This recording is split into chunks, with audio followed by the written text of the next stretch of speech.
15 अगस्त 1947 की तारीख 5 बजे दिल्ली के प्रिंसेस पार्क में ये फैसला लिया गया कि झंडा लहराया जाएगा।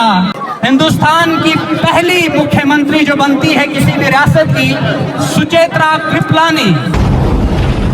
And the custodians of the hard-won freedom, a very good morning and happy Independence Day 2026।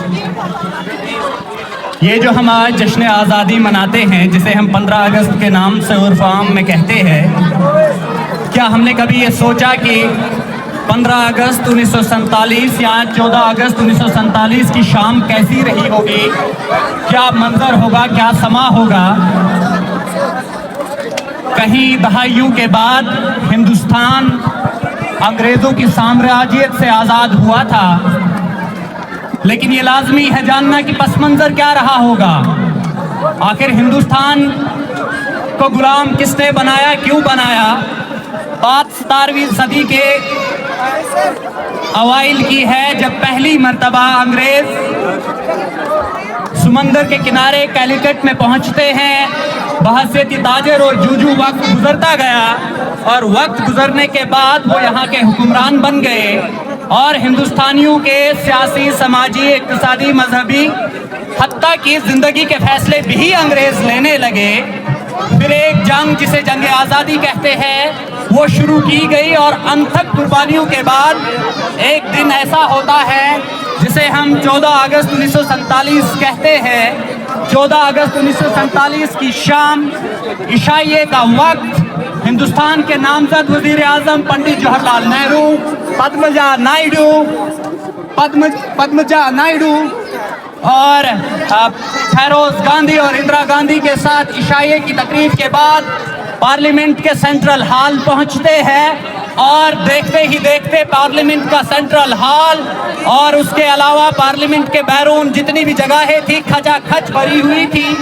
11:55 पे पंडित जवाहरलाल नेहरू वो मशहूर तकरीर, जिसे ट्रिस्ट विद डेस्टिनी कहते हैं, वो शुरू करते हैं और रात के बराबर 12 बजे शंख बजना शुरू होते हैं।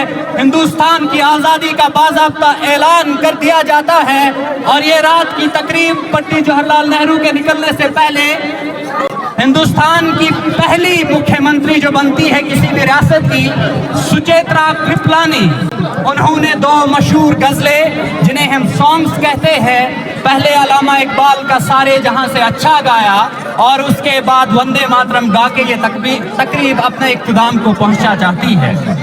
फिर 15 अगस्त 1947 की तारीख 5 बजे दिल्ली के प्रिंसेस पार्क में ये फैसला लिया गया कि झंडा लहराया जाएगा। पंडित जवाहरलाल नेहरू घर से निकल चुके थे। 30,000 के करीब अफराद की जगह मानी जा रही थी, लेकिन लोगों की इतनी कसीर तादाद हुई कि कहा जा रहा है 5 लाख के करीब लोग जमा हो चुके थे। स्टेज तक पहुंचने के लिए पंडित जवाहरलाल नेहरू को जगह नहीं मिलती है। लोग इस तरह सट के बैठे हुए हैं कि मानो हवा गुजरने को जगह नहीं। पैर धरना तो दूर की बात, फिर लोगों के सिर के ऊपर से चलते हुए पंडित जवाहरलाल नेहरू स्टेज पे पहुंचते हैं। कुछ लम्हे बाद हिंदुस्तान के आखिरी और पहले गवर्नर जनरल लॉर्ड माउंटबेटन की बेटी पामला माउंटबेटन पहुंचती है। खुद अपनी किताब में पामला माउंटबेटन इंडिया रिमेंबर्ड में लिखती है कि मैं खड़ा होगी, मैंने हाथ लहराया, पंडित नेहरू की नजर मुझ पे पड़ी।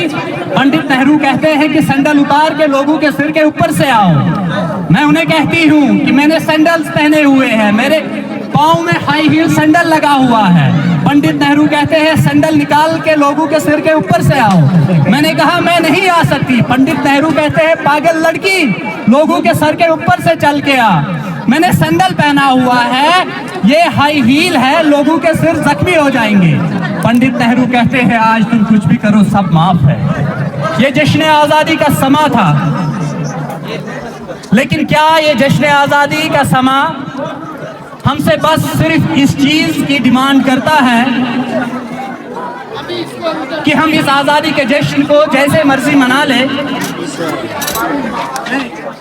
वो समाज जिसके लिए सदियों इंतजार किया, कुर्बानियां दी, उसकी मंजर कशी तो बहुत खूब की गई है, लेकिन 80 साल बाद when we gather not merely to celebrate a date on the calendar, we are here to introspect, we are here to interrogate, and we are here to understand the real meaning, true meaning, essence and idea of the freedom, idea of the Independence Day.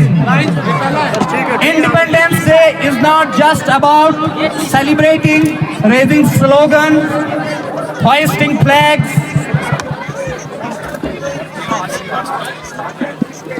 In the real sense, the true essence and the true meaning of independence is to understand who we it's an unfinished argument. It's an argument about who we are, what we owe to another, and the kind of future, the kind of nation, the kind of country that we are going to build on the sacrifices of our ancestors. And we must remember that the sacrifices were among us. They were terrible, and the occasion here demands that we need a bit more discipline. It would have been better if we would have given an extra effort. This Independence Day would have been more brighter, more rejoiced, more joyful. With these words, I am going to bid an adieu to all. Thank you so very much. Happy Independence Day once again. धन्यवाद।